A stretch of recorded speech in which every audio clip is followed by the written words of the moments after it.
big elephant in the room. AI. Will it automate marketing very soon?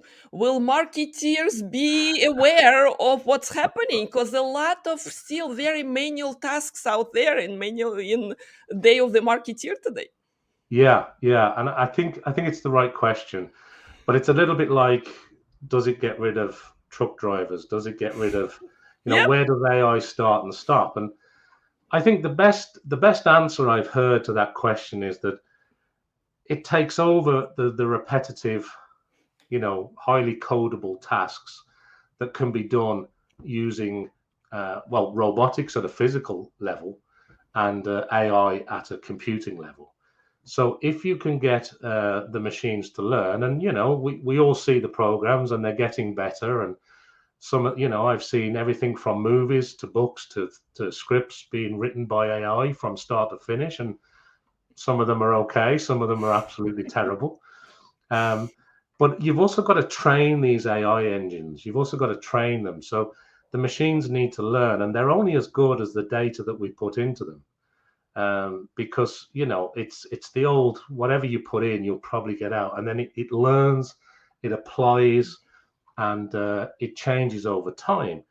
But the original data, where you start training some of these engines and some of these technologies, it's all coming from the world of humans. So if you've got people working on in AI, let's say in a lab in California somewhere, and they're all of a certain demographic and a certain age and a certain profile, you could argue that there's already some bias being put into the way that's being set up.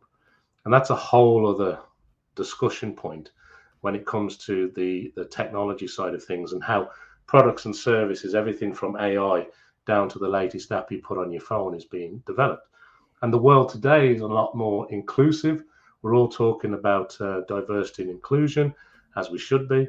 And we're all talking about the environment and the impact that it has. And if I can maybe just jump a little bit back over to the cryptocurrency type world, Please do. Please do, everybody's Simon. heard the discussion about all this computing power.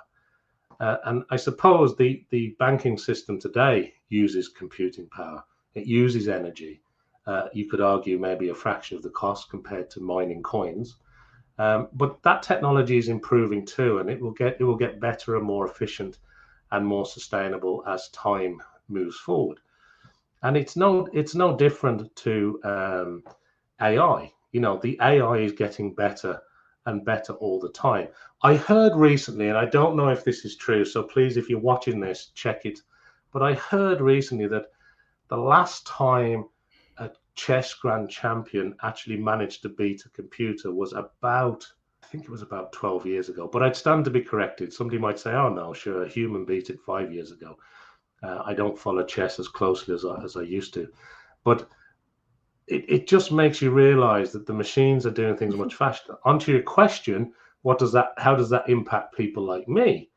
I'm actually looking forward to it, because I think if we can get the humans in this world of work and this world of change to focus on the higher level tasks, the more professional tasks that require that human balance and judgment and guidance and emotion, I think that's very hard for the machines still at this point to even grasp. They can try and mimic certain things that we teach them, but it's very hard to have the human feeling and elements running through.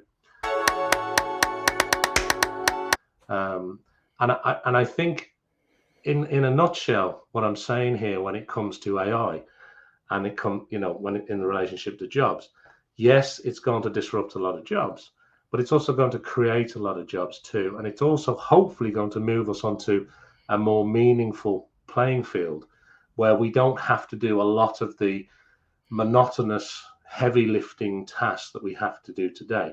Are there huge impacts for society there? Yes. Do you get dragged into a conversation about universal social income? Yes. Do you get into, what's the future of work and what are the job titles of tomorrow? Well, I know my children, the type of jobs that they're looking at today didn't exist when I left college. The job titles are very different. And I don't think that ever changes. I think every generation, I think it changes and will continue to change. But I don't want to underestimate or leave anybody with the impression that I'm not sensitive to the issues this can also cause. You've only got to look at some of the major cities around the world, and there's a very strong divide being driven by technology between people that can afford to live in the city and people that can't afford to live in the city. And all the big tech companies want people to come and work for them in these big glass shiny towers, or at least they did before the pandemic. But it's very hard because it's quite expensive to live in a major city where all these big companies tend to migrate to.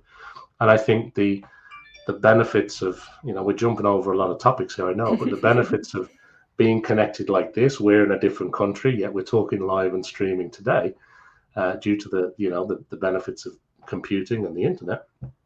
I think that's going to have a fundamental change on the way we're working. And I think a lot of us think we've changed now, and some people are going back into the office and can't wait, and some people are working in a hybrid environment.